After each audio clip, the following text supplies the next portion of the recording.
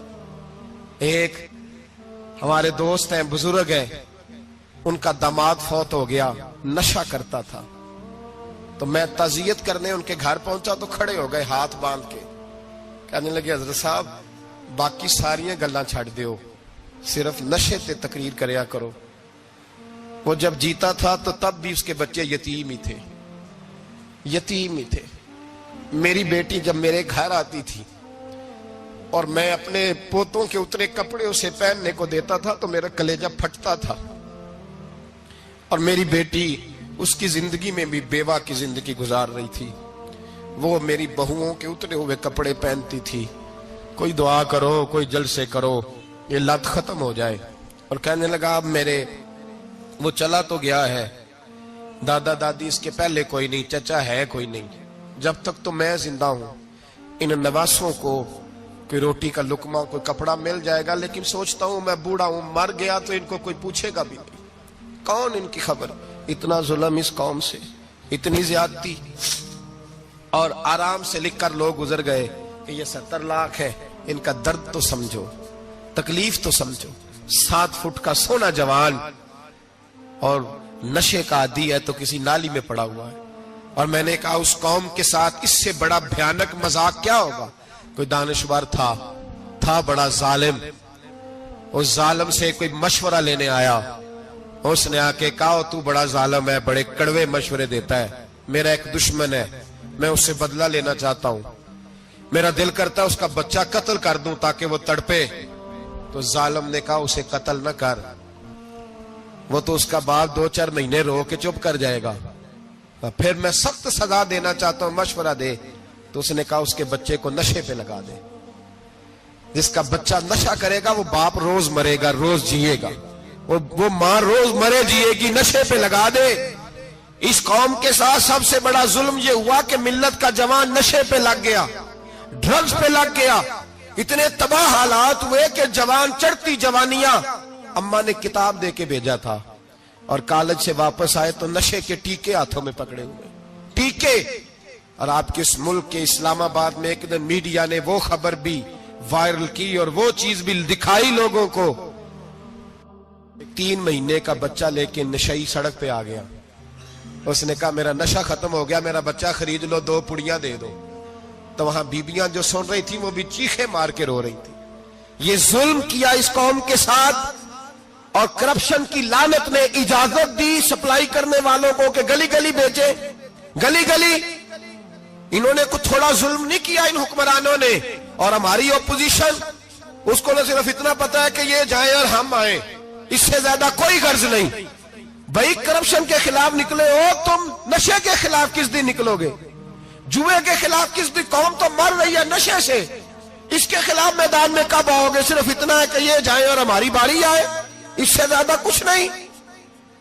کافر اسی پچ ہو گیا،